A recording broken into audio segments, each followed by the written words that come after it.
I'm not usually keen on shutting down popular things because they're in bad taste, but I always thought Jeremy Kyle was wretched, a 21st century version of the Colosseum, making poor and working class people fight to the death figuratively instead of literally.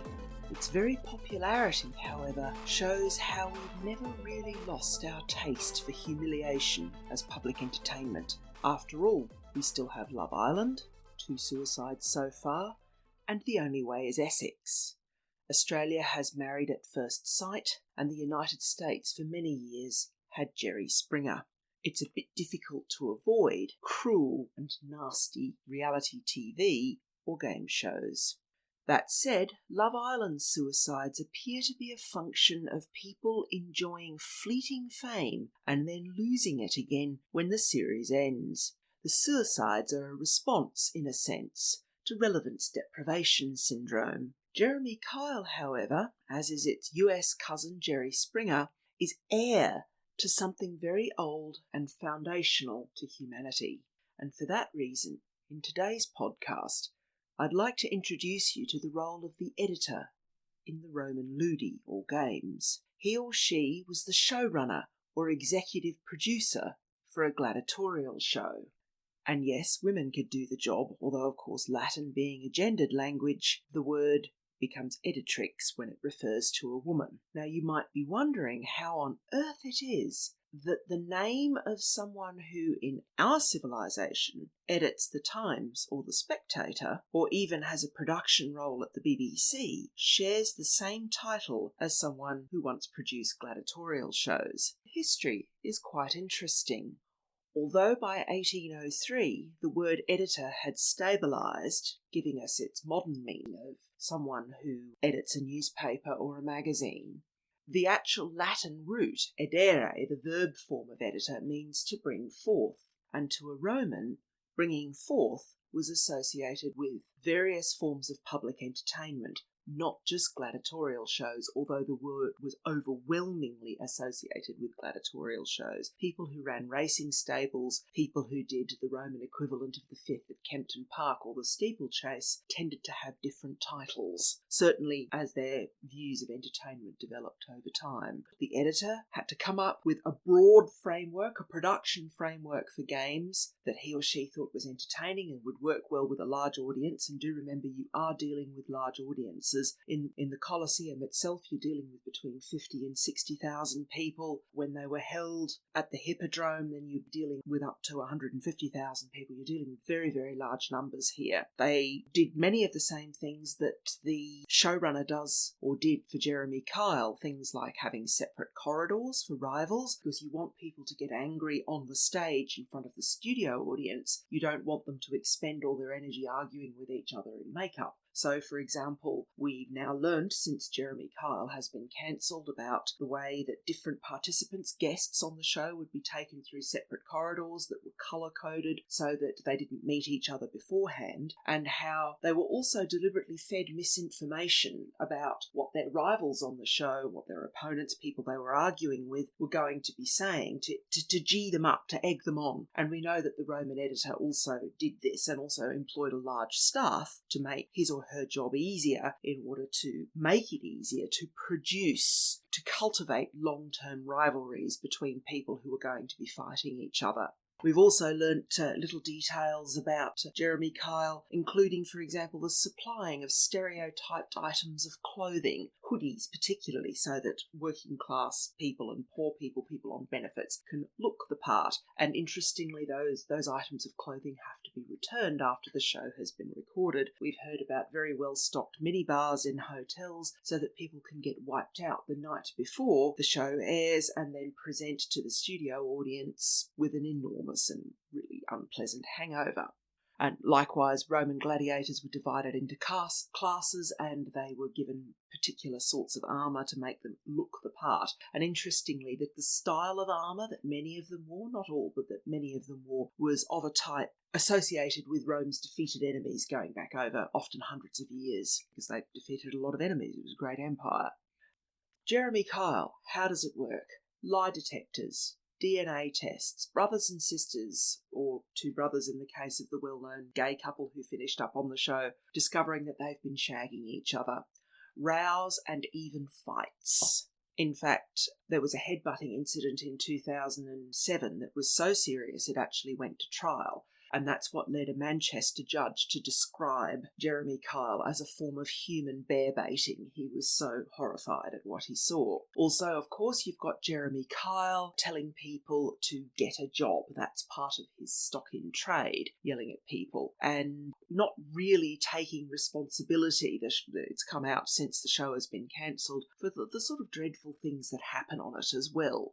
Whilst they say they've got aftercare, these various shows, Married at First Sight and Love Island and so on and so forth, and Jeremy Kyle, you're not really seeing people cared for properly, despite having all their emotions exposed to million-plus viewers. This was ITV's most popular show. That said, some of the comments made about suicides, because there have been 2 suicides with Love Island, and this is interestingly, in 14 years of television, is the first for Jeremy Kyle, although there's been all sorts of other social problems as a result. It is fair to say that people don't commit suicide as a result of being on a television chat show and having a negative experience and then going home and killing themselves. When that happens, you know that the person, before they went anywhere near that television panel show or chat show, was already very broken and already had lots of things wrong with them to be going on with before they went on the show. Suicide is never monocausal. You've got to be very careful about that assertion. By the same token, it's probably fair to say that certainly in the case of the Jeremy Kyle suicide, where we now know that the individual in question failed a lie detector test, classic Jeremy Kyle, and was in an absolute state, was crying, was contacted members of his family from the hotel after the recording, and various other things, you could probably say that the television show was the proximate cause of that suicide, but anyone who does that has got a lot of problems already. There's some interesting sociological comments to be made about both Jeremy Kyle and the Roman editor too, the role of the Roman editor. Jeremy Kyle is posh. He went to Reading Bluecoat School, and his father was personal secretary to the Queen Mother. To a very large degree, Jeremy Kyle was having a laugh at poor people at the expense of poor people and for the benefit of posh people. To be an editor in the Roman world, editrix, was a good job. It was a nice middle-class job. It was well respected. People who did it were considered good people. Whilst it wouldn't necessarily be a career aspiration for someone from the senatorial class or someone from the equestrian class, which were the 2 top tiers of Roman society and really were their billionaires, it was certainly fine for any other upper class or upper middle class Roman person.